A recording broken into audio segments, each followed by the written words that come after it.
Welcome back to the Power Series, where we are dealing with the dimensions of power.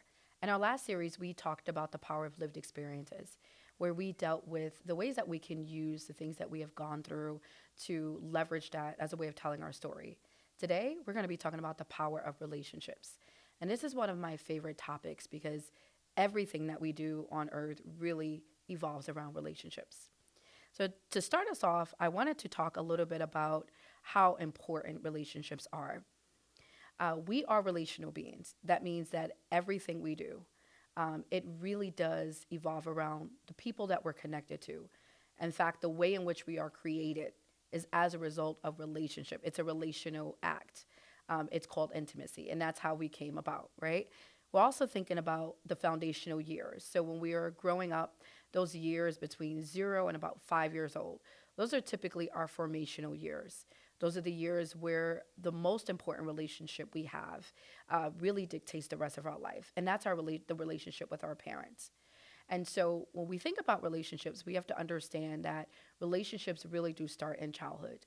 The way in which we attach with our parents and form these attachments determine how our relationships will be later on in our lives. Many people have dealt with trauma and early on in their lives, whether it's neglect or abuse or some other form of trauma. That trauma typically, if it's not dealt with, it will follow throughout the rest of that person's life until they confront it and address it. And this is why that important relationship with your parent, it really does characterize a lot of your life. And so many people may be in their 20s or 30s or 40s, but may have what we call mommy issues or daddy issues because they have not dealt with those relationships and what's happened that caused some type of insecure attachment. So we understand that relationships are foundational. The other thing I want to talk about is the fact that everything rises and falls on relationships. That means business transactions, family, friendships, acquaintances, anything that we do, it evolves around this idea of relationships. In fact, I have seen in my career people leave places, organizations, or entities because of a relationship issue that they've had. This is especially true in places like charities and faith based agencies, where people may form close relationships, and then there may be a trust issue that may happen that may cause a tear in that relationship and cause people to go their separate ways. There are different types of relationships, but today I'm going to talk about principles that are really universal. We have family relationships, which is what I just discussed. That's with our parents, our siblings, our immediate loved ones. We have friendships. Some of us have friends that are closer to us than our own blood is, right? Those are also relationships, very powerful. They help to form our identity as well. We have people that we may consider acquaintances or people that are not as close in that inner circle. Then we have romantic relationships. This is huge, especially with partners and with marriages. These type of relationships can really also dictate our life and the way that we end up. We have sexual relationships and we have work relationships. And I'll add one more to that, that's spiritual relationships. I think this one is a huge one, especially for people that are believers or that are spiritual. And these tend to be some of the most powerful and most important form of relationships for people that are, again, characterized as believers or spiritual. Another thing I want to mention, I think I mentioned this last week, is that trauma, which is a huge issue that I think we hear a lot but don't really understand what it is. But trauma really does impact the way that we see the world. It impacts our perception. It impacts the way that we interact with people. It impacts the relationships we have. Some people, because they've dealt with some form of trauma, they're not really able to have healthy relationships, form healthy bonds. They may be going from romantic relationship to the next romantic relationships, but they're very unsuccessful. Or perhaps there's friendships that they can't seem to keep. That may be because of some type of issue, whether it's I don't trust you or I'm afraid of rejection. These are real issues that people deal with on a day-to-day. And so the reason why I mentioned trauma is because if we're dealing with trauma, there's no way to really have healthy, successful relationships. And that doesn't just start at romantic, that also goes to businesses. So if you're a business owner, a leader, or you're in business and you are having issues with getting along with people, trusting people, you can't seem to really trust those around you, even after they show themselves that they're loyal and faithful, you might be dealing with some form of trauma that's undealt with, that's unresolved. We'll talk a little deeper about three lessons learned as a business owner over the last 10 years and dealing with people. Number one, when we're thinking about leveraging the power of relationships, we have to understand that trust is key and fundamental to building a relationship. And I'll share a quick story. In my agency, my nonprofit organization, one of the things that we do is we work with schools to build out customized mental health programs. There was one particular school that we worked with where the business relationships seemed to be very shaky. And the principal in charge seemed to be dealing with a little bit of issues with the staff. And so when trying to dig deeper into understanding what was going on, we got to the bottom of it and we realized that it had nothing to do with the way business was done, but everything to do with I don't trust you guys as a new organization. And when understanding how to deal with people or issues like that, you understand that sometimes it's not even about you per se, but sometimes it's a deeper issue again that the person is dealing with that may then be projected onto you. So we were able to, in this particular situation, win the trust or earn the trust of that particular principal. And today we have an amazing, successful relationship with them. So that's a quick story of how trust is fundamental and building healthy, successful relationships. And this principle, again, it doesn't just start at business or end at business. This is universal. So whether that's with your child, your spouse, your partner, your significant other, or a business relationship that you're looking to enter upon. Number two, people will remember how you make them feel. And this is a principle that we hear a lot. People don't care how much you know. They care about how much you care, right? And this is very true. It's not just cliche.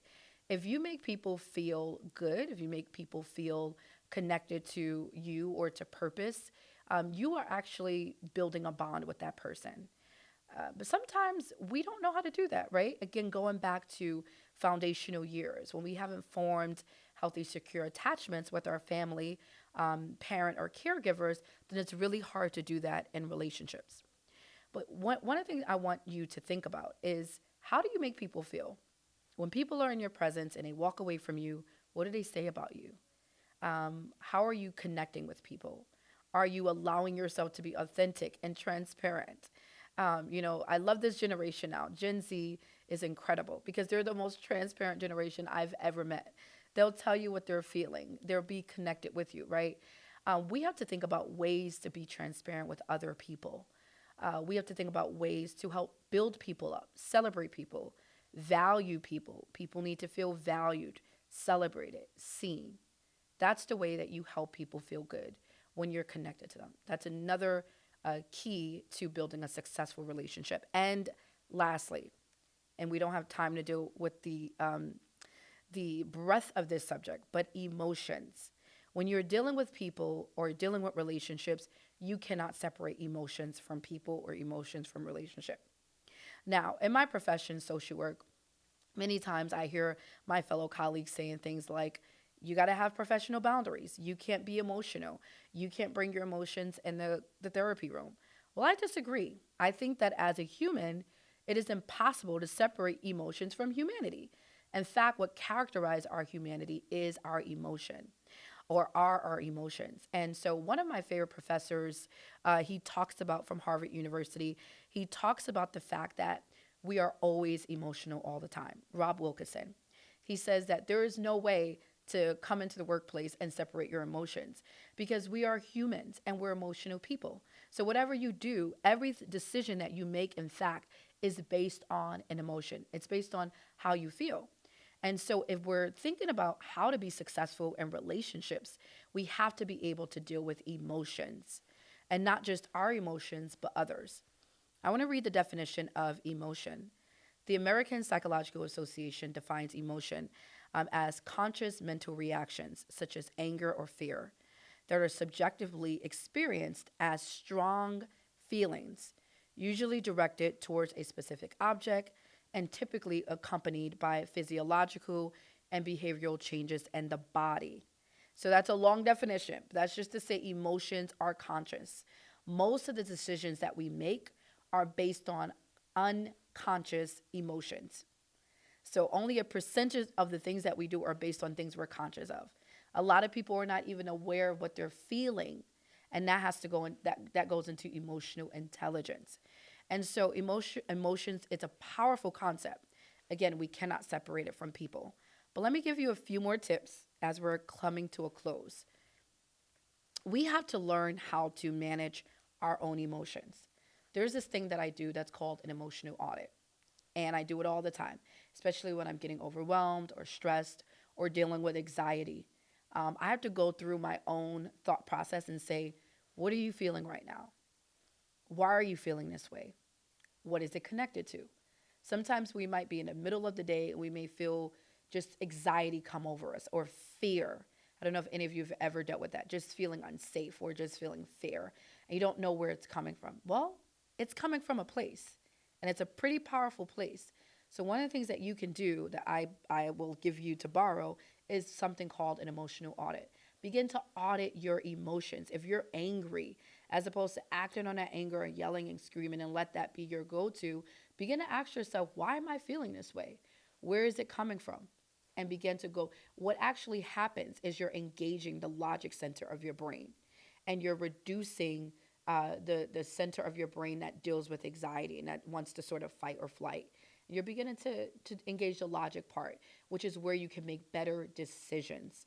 So if you are in a relationship, whether it's a business relationship, romantic, mother, daughter, father, son relationship, and you find yourself screaming all the time, you might want to pause and do an emotional audit to find out the root cause of those emotions. And secondly, we have to be able to manage others' emotions, especially if you are a leader. If you are a leader, you cannot be in leadership if you don't know how to manage your own emotions and others. Because a lot of leadership is about helping people to mitigate crisis, to deal with what they're going through, and that requires a level of emotional intelligence. So you got to be able to manage other people's emotions. You got to be able to connect with people, understand what they're going through, be able to probe, ask them deeper questions. And then lastly, you have to be able to deal with your own projections. Every one of us we're born into this world where we grow up based on lived experiences and upbringings, and then we have something called biases. Everyone, doesn't matter who you are, you have a bias. You're biased because you're human, right? So when you're dealing with people, one of my challenges to you is to begin to check your own bias. There's something called cognitive biases that many of us have, confirmation biases. That means if you're already mad at a person, anything they say is going to aggravate you, even if they didn't say anything wrong. So we have to be able to deal with our own projections in order to have successful relationships. We're coming to a close, but I want to give you some quick tips on how to manage relationships that you have, again, whether it be business or whether it be personal. Number one, value other people. People want to be valued. Find a way to value people, whether it's in your company or whether, again, it's as a parent or whether it's just people that you're connected to, your neighbor. Find a way to value other people. Find value in what other people bring. Number two, validate people. Find a way to validate others around you. People want validation. So whether it's complimenting them or recognizing them for something that they've done, find a way to validate. Number three, celebrate people. This is a huge principle that I use all the time in my agency. Shout people out, recognize people for things that they've done that you're proud of. Don't always look and point out the wrong, but look for good things that they've done as well and celebrate others. Number four, address your own biases. And I think I mentioned that already. But you cannot be successful in your relationships if you don't first deal with the things inside of you. So that's the trauma we talked about.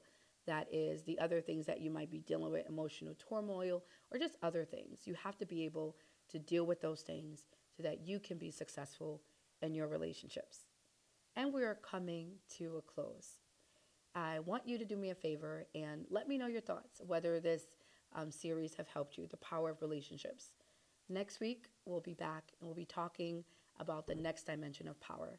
I hope that this was insightful, and I hope that you find a way to now begin to see relationships differently. Stay tuned. I'll see you soon.